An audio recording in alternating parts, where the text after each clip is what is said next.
Former military head of state, General Abdulsalami Abubakar, on Tuesday in Minna, the Niger state capital, took a critical look at the condition of living of Nigerians and concluded that the hardship in the land is getting out of control.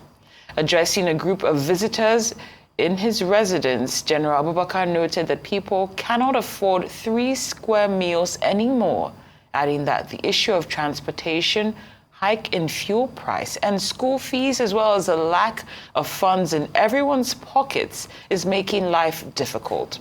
But he tries to offer hope by saying, and I quote, "We will continue to encourage the government to introduce measures to soften the hardship," end of quote. The federal, states, and local governments should see how they can cushion this economic hardship. Well, Arise News analyst Dayo Sobowale joins us now to look at these poverty-alleviating measures the former head of state alluded to. Good afternoon, Mr. Sobowale. Many thanks for joining us here on Newsday. Good afternoon. It's a pleasure being here as usual. Of course, it's not really news anymore what the general was saying about the state of Nigeria in terms of the critical level of hardship. But how do you assess the accuracy of his claim in terms of the specific economic indicators? Do you support or refute what he had to say? There's nothing to refute. What he's saying is so blatantly clear. That is what so many other people have said. And we have always said it here too. So it's a welcome development. But coincidentally or accidentally, you can see that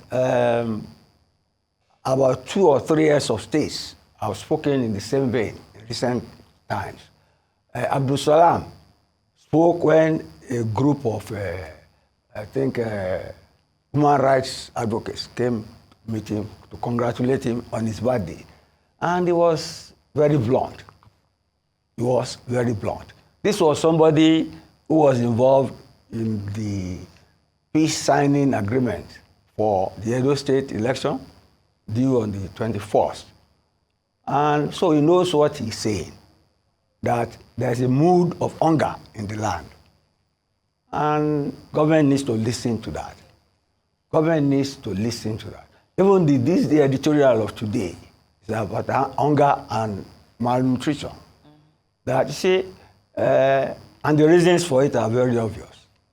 Insecurity has made the farmlands unavailable, so the farmers cannot go there to produce food.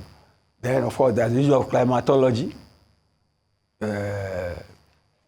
Climatology, especially now, with the flood in Maiduguri and many parts, if the farmlands are there, they are lost, at least for now. So what he's saying is very pertinent. And my own concern is that government should not turn a deaf ear to what people are saying. Because there's also a report issued by the Minister of Information about what governments are doing in the various states. But this issue has gone beyond reportage. It's a matter for action that should show the result literally like yesterday, which is as soon as possible. General Abubakar suggested that the government flood Nigeria with food and sell it at lower prices.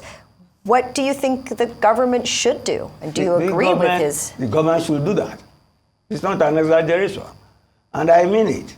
You see, I'm supposed to say what government should do to alleviate these things. And they are very easy. First and foremost, these high fuel prices should be contained and brought down. It's not a matter of economics or econometrics or financial analysis. It's a matter of social welfare. And I will go into history.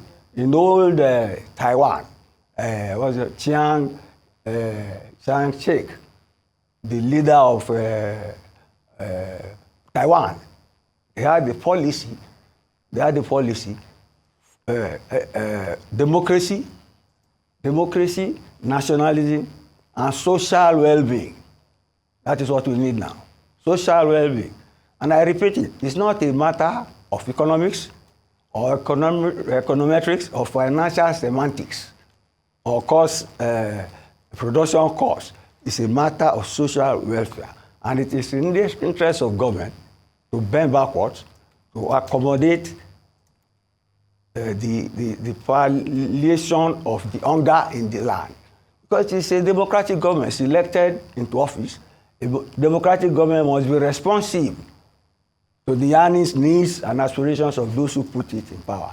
Let's leave it at that for now. What's that, Mr. Sobowale? Especially your emphasis on the need for social well-being. That should definitely be echoed. Well, given Nigeria's federal structure, how can coordination between federal, state, and local governments be improved to more effectively address the economic challenges we're faced with? The federation, the constitution is there. The states are not independent states. They are part of the federating unit.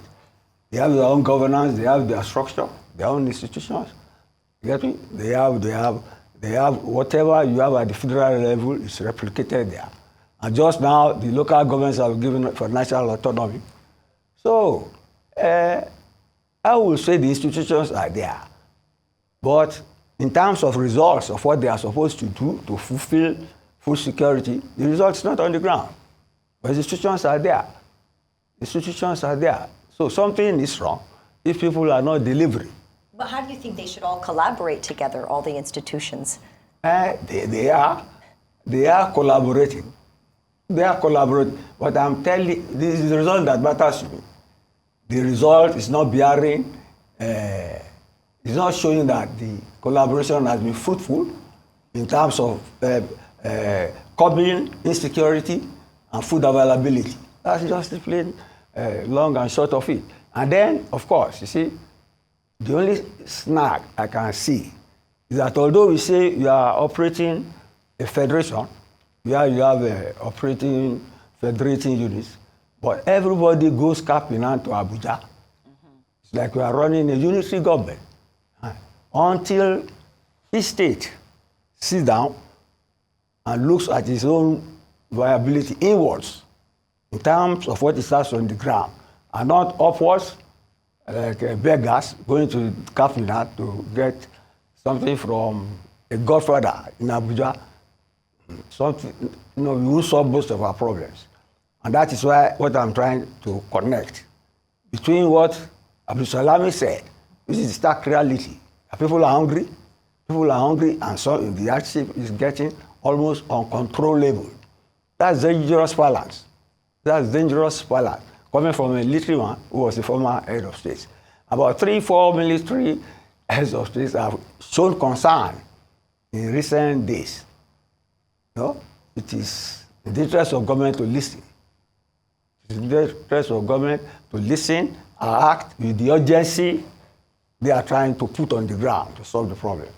That's all. Also, Mr. Sobowale, we have about three minutes or so. In terms of long-term structural reforms, do you believe, what do you think is essential for Nigeria to break the cycle of economic hardship and dependency on oil revenue? You are talking long term. Yes. You've already assessed the short term. Blind long term. You get me? Yes. They say a healthy body. That's his. But if your body is hungry, it's under malnutrition, you can't think straight. You get me? You can't use a telescope when you are in a mess. Let us clear this mess first. And I will tell you, what is going on now is supposed to be reform. Yeah.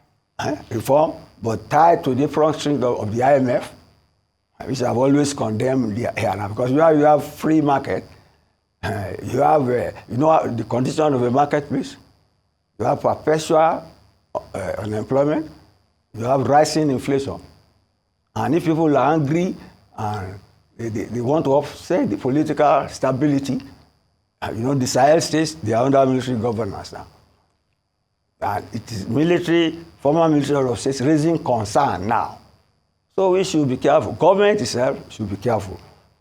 Put its house in order and find a way. Break the bank or whatever to put food on the table for Nigerians. That's all. What else? Well, I think our time is up. Thank you very much for joining us today in studio. It's a pleasure. Thank you.